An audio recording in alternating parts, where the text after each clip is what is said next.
नमस्कार। आज हम भगवत गीता के 5वें अध्याय में गोता लगा रहे हैं, संन्यास योग। जी हाँ, संन्यास योग।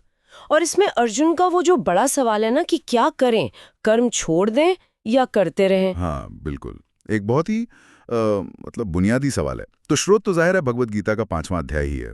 और देखना ये है कि श्री कृष्ण इस उलझन को कैसे सुलझाते हैं, वो क्या रास्ता बताते हैं मुक्ति के लिए। हाँ, क्योंकि वो कहते तो हैं कि संन्यास और कर्मयोग दोनों ही रास्ते ठीक हैं, पर वो कर्म योग को थोड़ा बेहतर मानते हैं, ज्यादा प्रैक्टिकल। हाँ वही।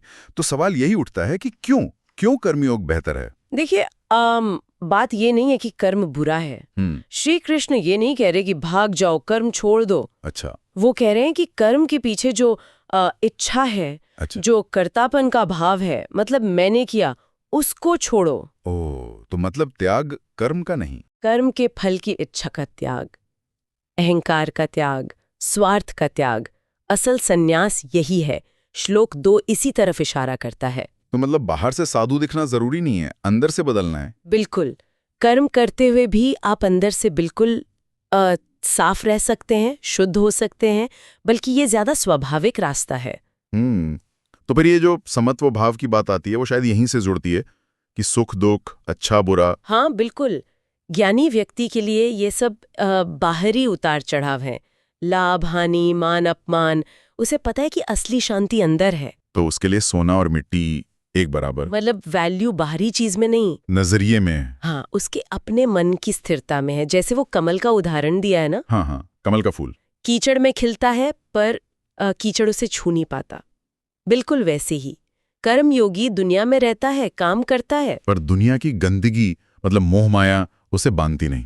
वाह, ये उदाहरण तो बहुत अच्छा है। तो ये जो अनासक्ति है, ये समत्व है, ये आता कैसे है, इसका बेसिस क्या है। यहीं पर कर्म योग और आत्मज्ञान का वो जो गहरा कनेक्शन है वो सामने आता है। अच्छा। हाँ, कर्म योग करते करते धीरे धीरे इंसान को अपनी असलियत का पता चलता है, आत्मज्ञान होता है। ठीक, मतलब मैं ये शरीर नहीं हूँ या मन नहीं हूँ। हाँ, कि मैं वो चेतना हूँ, आत्मा हूँ जो सिर्फ देख रही है, साक्षी है। तो फिर कर्म कौन कर रहा है? कर्म तो प्रकृति कर रही है, शरीर कर रहा है, मन कर रहा है।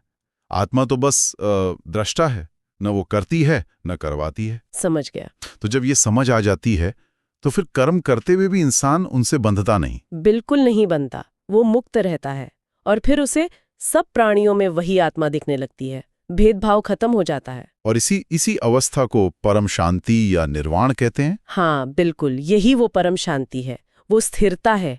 और अध्याय के आखिर में श्लोक 26-28 में इसका प्रैक्टिकल तरीका भी बताया है। अच्छा, वो क्या है? अपनी इंद्रियों को कंट्रोल करना, मन को बाहर की चीजों से हटाकर अंदर आत्मा में टिकाना। तो जैसे ध्यान लगाना या शायद प्राणायाम वगैरह। हाँ, ये तकनीकें मदद करती हैं मन को शांत करने में, एकाग्र करने में, ताकि बाहर चाहे जो भी चल रहा हो, अंदर शांति बनी रहे। हाँ, अंदर वो स्थिरता बनी रहे। इससे इंसान जीते जी ब्रह्म के अनुभव में स्थित हो जाता है। तो अगर हम पूरे अध्याय को समेटें तो निचोड़ क्या निकलता है? निचोड़ यही है कि कर्म से मत भागो। कर्म के पीछे जो कामना है, जो अहंकार है, उससे मुक्त हो जाओ। हाँ, सच्चा सन्यासी वो है जो दुनिया में रहते हुए भी मन से ऊपर उठा हुआ है, परमात्मा में स्थित है। सही कहा। तो मतलब जो राग द्वेष से परे है, सुख दुख में एक जैसा रहता है और अपनी आत्मा में स्थित है, वही ब्रह्म को पाता है। असली आजादी बाहर नहीं, अंदर है।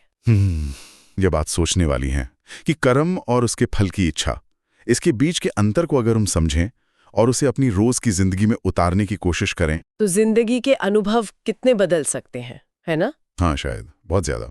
खैर, इस पर सोचने के लिए एक अच्छा बिंदु है।